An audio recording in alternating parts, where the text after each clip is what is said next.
probably the same. We're dealing with a lot of data. So in order to deal with that data, previous semester I worked on a community detection process also.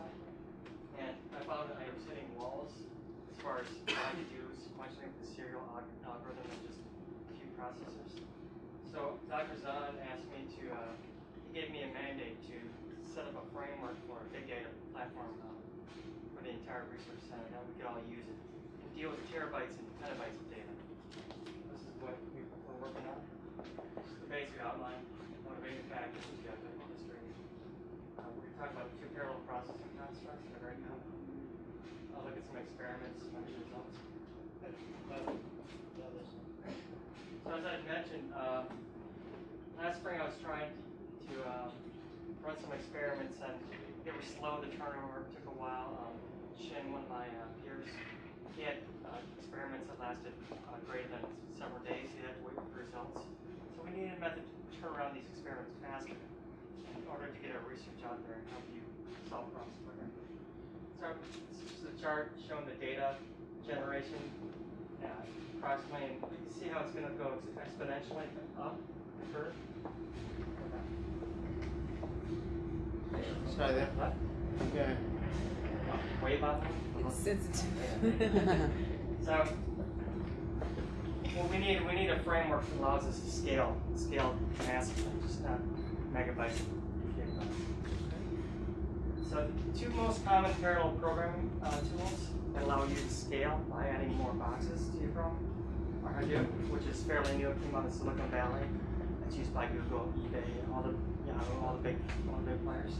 Probably used in NSA. And MPI, which is commonly used in a lot of research facilities. That's for physical phenomena. Just a brief history. MPI was born in 1992 at a supercomputing conference of major universities. They all had their disparate versions of it, and they said, okay, let's get a standard protocol. And so in 1994, they published the first protocol, and it's heavily used. Google came up with what's called MapReduce and Hadoop. They published a paper in 2004.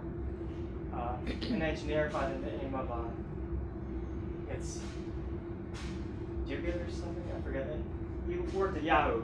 He took that under his belt, and Yahoo took MapReduce and Hadoop and created an ecosystem around it, a big project, and they made it open source. But they're running like 1,000 node clusters, so they have 1,000 machines that they're running all their search and everything on. And in 2008, they donated the project to Apache, so it's all open source. There's no licensing cost.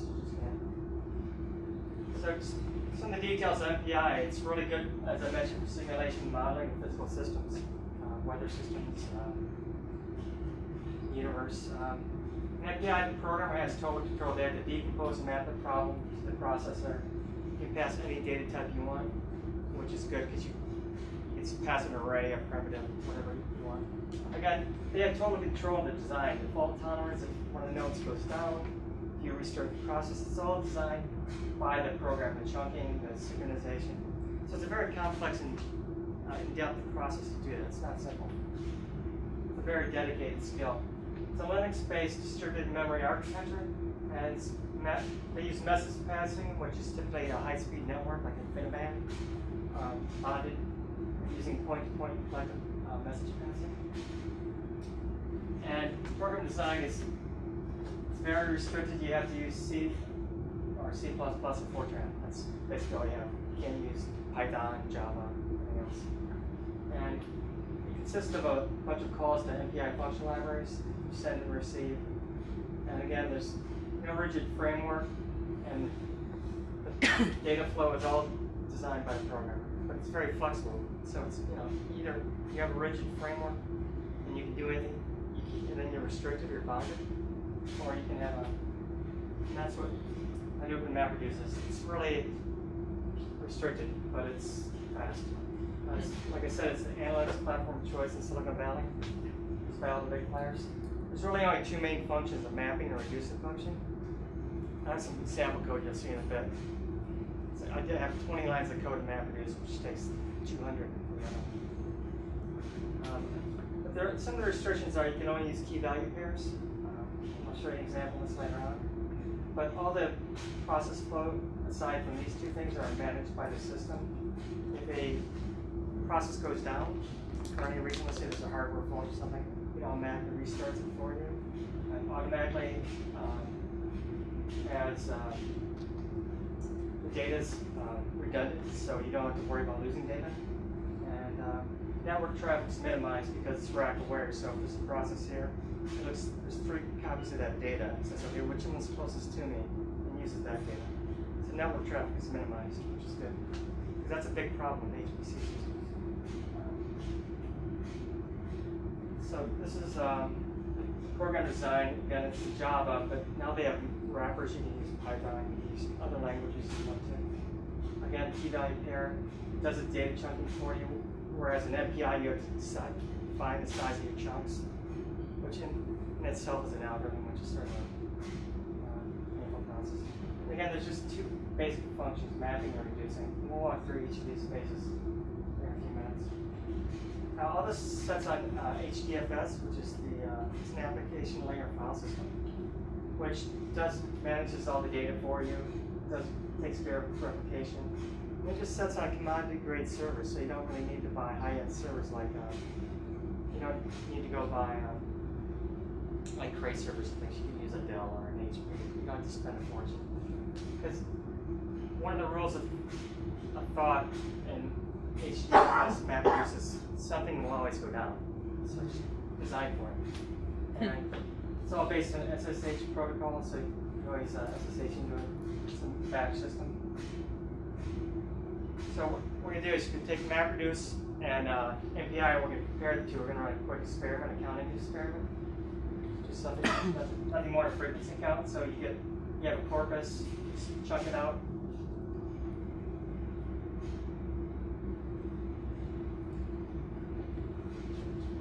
Chunk it out and then split it. You map it onto your processor. So you have this breaks down in 3. This is then sent over to shuffle where all unique keys are aggregated together. And then here it reduces it using a summation operation. And then you get your results. So it just gives you a frequency count here. And this test was done, I think there was 11 million rows. And so we're going to run a serial run, an MPI run. And so the serial run, we'll use speed up, so it'll be the baseline. Here's the MapReduce Java code. See the mapper and the reducer. It's really just 15 lines of code. I mean, it's pretty straightforward. And here it's parsing, it's tokenizing the text. And here it's just summing the unique key values. And this is the C++ code. And this is only a partial snapshot of it because it was pretty big. It shows the master node, how that works, chunking it, creates the chunk, sends it to the worker picking it up, and creates a frequency map, goes down the map, and combines all the maps together and counts it. It's much more in depth. Yeah. So I want to compare the performance of these and see how much performance gain we get. So we take the serial process, which is here, is 1. And to calculate speed up, you just take the serial over the parallel process, and you get your result. The speed up for MPI was a little over 2, and MapReduce is a little bit better, probably 2.3 maybe. So they're both comparable. This was on a very small cluster. I would assume, just having done it, that if you were to have like 100 nodes, you'd see a marked difference between the 2. MapReduce is really known for counting. That's why it's really good for the internet-based companies. We're just looking for frequencies, like how many people saw this page or how many people did this. It's really just basic counting. So, concluding, serial data processing is really not going to do the task that we need to. It would take way too long. One guy was telling me how back in the 50s they could tell you the weather for next day, but the problem was it would take 2 weeks to figure it out, and it was not good. That's the time. So we need parallel processing frameworks. We use MapReduce where it's simple, but you're bounded by the framework. MPI is more difficult, but it's less rigid. They both actually have two different hardware topologies, so you can't run one on the other, otherwise it'll degrade. They're really a different animal. MapReduce is definitely for counting, and MPI is for modeling. So, from my perspective, machine learning, data mining, and things that I enjoy, MapReduce would be my tool of choice. If I was modeling like physical systems, maybe I might pick a HPC system and use MPI. But because we are doing data analytics, we're going to start out using the money grant, I believe, from the organization. Mm-hmm. We've put out a bid for a cluster. It's going to be proof of concept. And we've actually just closed the bid. Dr. Zahn and I are going to meet to review the bids. So I'm really excited. So we hope to have it operational by the end of September. It took a few weeks of specialized training for us. We're working on some web crawlers. Brandon and Mark are working on those also. And we'll set up a framework of 24/7 data collection, which will further enhance the data center for Plavin. We want to have a real-time ingestion process that just pulls in data all the time. And streaming analytics is something and I'm sure Dr. Zahn would agree, is something that's new and very contemporary. So most people just take data out of a database or something and then analyze it. We want to do it real time on the fly as it's going. So if you had to monitor any threat, you could do it on the fly, which to me is where everything's going that direction. So these are a lot of the tools we'll be using to implement that. Some of the references. Thanks. Thank you so much.